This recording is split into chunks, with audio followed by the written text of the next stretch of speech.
Salut tout le monde, j'espère que vous allez bien. On se retrouve pour la toute dernière vidéo de l'EICMA 2024, le dernier constructeur que je vais couvrir.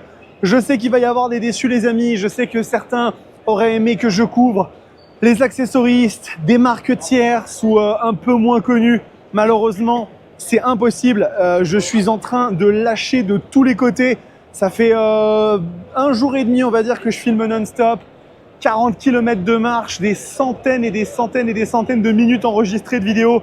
Là, je commence vraiment à avoir besoin de souffler un peu et surtout en fait de monter les vidéos parce que c'est bien de les tourner, mais à un moment donné, il faut aussi que vous les ayez et que vous y ayez accès.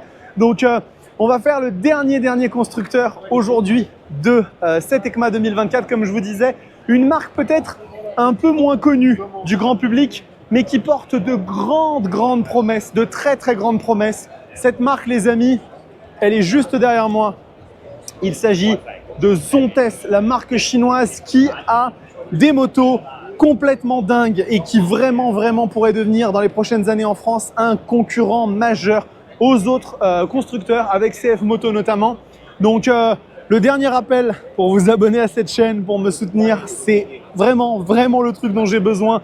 Les abonnements, les vues, bien évidemment, ça c'est normal. Les commentaires et les likes, ça aide au référencement ainsi que à connaître vos opinions et en savoir un peu plus, même si je ne vous réponds pas nécessairement. Ça ne veut pas dire que je ne prends pas en considération ce que vous me dites, les amis. Donc c'est super important.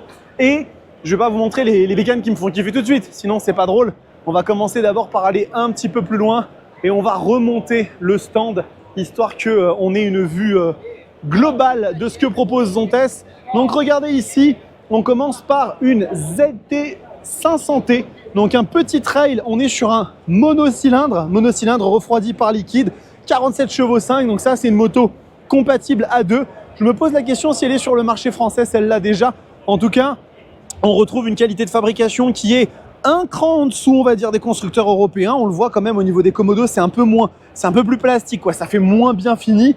Mais encore une fois, hein, les prix de ce genre de machine sont très souvent extrêmement bas. Et de ce que j'en ai échangé avec GDC Mobilité, notre partenaire Zero Motorcycle, mais aussi Zontes, eh bien, il me disait que les gens sont extrêmement contents de leur machine. Là, vous avez une 350 T2. Hein, donc, il y a aussi des motos que je ne connais pas nécessairement. Celle-là, je la vois souvent hein, chez GDC, la 350 GK. Donc, elle est vendue sur le territoire. Et regardez, hein, encore une fois, un petit écran TFT qui m'a l'air bien sympathique. Machine avec un look tout à fait cool. Hein. Regardez, il y a quand même du Gear One au niveau du freinage. On a le petit Zontes comme ça, c'est vraiment cool, hein. C'est une petite touche qui fait vraiment plaisir. Si elle est bien solide, qu'elle tient dans le temps, j'en doute pas, c'est vraiment sympa. Des petits customs comme ça avec des couleurs. Ça, vous savez, c'est le vert de la CB1000R de 2000 et quelques. C'est ce qu'ils appellent le vert dragon et très sympa. C'est une 125 hein, pour le coup. Bah franchement, j'aurais pas dit que c'était une 125. Encore une fois, hein, des petits roadsters très sympathiques. ZT 125 GK et ici une 125U qui elle aussi a un look vraiment cool. Hein. Regardez ici le phare de la machine, vraiment elle est très belle. J'adore l'association des couleurs comme ça en bleu et orange, vraiment chouette. Et puis Zontes, c'est aussi beaucoup les scooters. Vous voyez qu'ils en ont plein, qui sont assez jolis d'ailleurs. Hein. Ils ont des formes assez profilées, assez agressives. Celui-là notamment, je l'aime beaucoup, je le trouve assez beau. Et il y a du coup, eh bien autre chose. On va s'en approcher tout doucement. On va passer par là. Il passait par ici, il repassera par là. Je vais vous montrer dans un premier temps la machine qui vraiment fait un peu tourner les têtes en ce moment. Et en France, elle a déjà commencé à apparaître. Elle est juste là. Regardez, c'est la 703F, le trail avec le moteur 3 cylindres en ligne. Cette moto, croyez-moi, elle est vraiment extrêmement attendue. Regardez la ligne du phare, elle est vraiment à nul autre pareil. Elle a vraiment une identité qui lui est bien propre. Regardez là, elle est en configuration directement voyage avec de belles valises latérales. Regardez l'écran ici. L'écran est vraiment hyper beau, franchement. Je vous le rappelle, hein, Zontes, c'est pas un constructeur majeur, hein, c'est vraiment encore un outsider dans le marché européen et français. Les petits commodos qui sont vraiment sympas, ils sont très beaux. Pour le coup, je pense que là, encore une fois, on est un petit cran en dessous des constructeurs européens et japonais, mais ça commence vraiment à prendre une forme très chouette tout ça. Et pour le coup, la machine a vraiment un look qui envoie avec des équipements qui sont vraiment très très bons. J'en ai eu des très très bons échos de la part de notre partenaire GDC Mobilité. Donc à voir comment elle va évoluer dans le temps, à voir comment elle va se positionner par rapport à la concurrence. Et vous le savez, hein, les trails c'est très bien, c'est super sympa, mais c'est pas pour ça que moi je viens. J'adore vous les présenter, j'adore vous les montrer, mais la raison pour laquelle je suis là, moi, c'est pour des machines qui sont un peu plus inutiles, on va dire un petit peu moins polyvalentes. Et la voici, celle qui a vraiment fait tourner ma tête l'année dernière à l'ECMA, la 703 RR. Mais regardez-moi la gueule de ce monstre, elle est incroyable. Elle a une face avant qui est magnifique. Elle est vraiment sublime cette moto. Bon, là il y a des petits trucs en plus que j'ai pas trop compris, hein, notamment les petites illuminations. Là, ça fait quand même un petit peu kéké tuning. Si on peut éteindre ça, ce sera très cool. Pour le reste, la machine est folle. Regardez-moi cet écran TFT, il est super beau. Les Komodo, on retrouve quelque chose d'un petit peu plus classique hein, par rapport à la 703F. Et regardez ici, je vais passer derrière juste pour montrer eh bien, la poupe. Hein. Regardez l'arrière de la moto, super beau, très bien profilé. Encore une fois, on est sur du 3 cylindres en ligne, donc qui fait 102 chevaux dans cette version. Compatible à 2, donc une moto qui pourra être utilisable par un jeune permis. Mais vous imaginez la dinguerie d'être jeune permis et de conduire une bécane pareille, mais franchement c'est un délire. Si les assurances ne nous cartonnent pas ou si juste on a les moyens, c'est fou d'avoir une bécane comme ça. Toujours encore une fois, des beaux équipements, hein, fourche Marzocchi, on a du Gear One au niveau des étriers. Alors avant sur la version concept, on avait eh bien des Brembo, mais forcément pour tirer les coups un peu vers le bas, il faut quand même savoir proposer des choses qui sont un petit peu plus raisonnables. Et Zontes, ils ont annoncé un truc comme ça, ils sont arrivés, ils ont posé le machin, ils sont partis. Genre vraiment, j'ai pas compris l'idée, mais ils auraient pu en faire une conférence de presse. C'est la grosse annonce pour moi, ou tout du moins la grosse nouveauté sur l'ECMA 2024 du constructeur. Regardez-moi ça.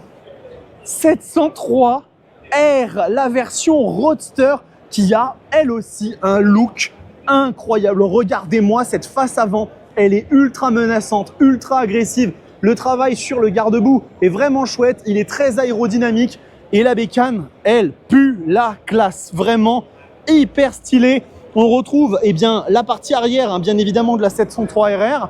On a un écran TFT lui aussi, c'est le même, hein, je pense juste qu'il est mis à nu avec toujours ces petits Komodo.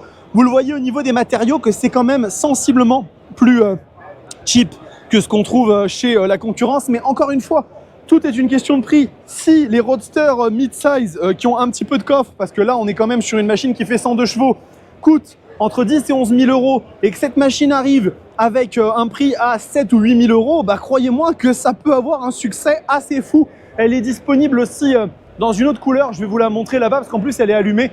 Regardez en rouge et noir comme elle est belle, elle est vraiment hyper sexy la moto, avec là ici eh ben, la gueule de la machine, elle est ultra énervée. Vraiment dans la filiation hein, de ce que Zontes ont fait avec la 703 RR, il y a une vraie volonté de casser des bouches et elle est très chouette. Regardez ici le petit tableau de bord TFT, vraiment super beau. Bon, encore une fois, les petites illuminations, ça faut vraiment le virer sur la version finale ou alors l'éteindre parce que ça fait vraiment kéké tuning. Mais pour le reste, elle est vraiment hyper sympa la moto, très belle. Et vraiment, j'ai hâte de pouvoir tester ça. Je pense que Garage Duclos Mobilité la recevra incessamment sous peu.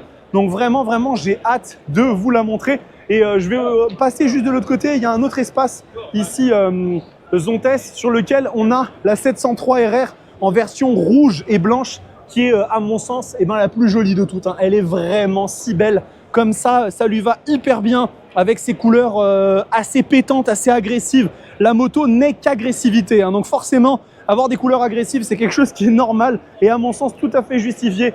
Et regardez, on va finir la vidéo comme ça, là, regardez-moi ça, regardez-moi comme elle vous regarde, elle a qu'une envie, c'est de vous croquer. Et bah écoutez, hein, les amis, je suis vraiment hyper content d'avoir pu vous montrer ce stand Zontes sur lequel il y a quand même beaucoup de belles choses, des choses très prometteuses, des choses qui nous sortent un petit peu de l'univers japonais, européen, les constructeurs chinois qui sont en train de monter en puissance avec pas uniquement des machines qui sont des copies ou quoi. Il y en a eu plein, j'en ai vu plein à cette ECMA, des stands où je me dis tiens, il y a une Street Fighter. Non, non, c'est pas du tout une Street Fighter, hein. C'est une copie chinoise et vraiment c'est une copie éhontée.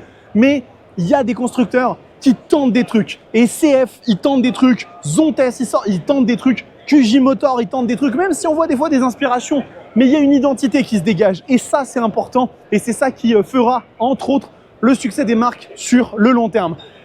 Les amis, cette vidéo sonne le coup d'arrêt de cette EICMA 2024 pour moi. Je vais essayer de rester calme, de ne pas pleurer, parce que vous savez que c'est toujours de l'émotion. Écoutez, c'est comme ça, hein, j'en ai rien à foutre. Je suis comme ça, il n'y a pas de problème. Voilà, ça a été vraiment un très très beau moment que j'ai vécu grâce à vous, hein, parce que si vous n'étiez pas aussi nombreux sur les réseaux, croyez-moi qu'au moment de demander l'accréditation presse, l'EICMA, il me dirait « Ok ». Donc non, ça c'est grâce à vous en très très grande partie, donc je vous remercie. On se retrouve à la maison. Là, je vais mettre toutes ces vidéos-là en ligne. Je vais les éditer, je vais les monter, je vais les publier avec les miniatures fin tout pour que ce soit joli quand même. Et puis, eh ben, on va reprendre le rythme en arrivant à la maison avec les news, avec les essais, avec plein de choses. Encore un grand merci pour votre soutien. Si vous avez regardé toutes les vidéos de l'EICMA, eh ben, écoutez, un énorme merci à vous. Et puis, kiffez vos bécanes, prenez soin de vous avant toute chose. Kiffez vos bécanes, ne laissez jamais l'amour de la moto mourir en vous. Ciao!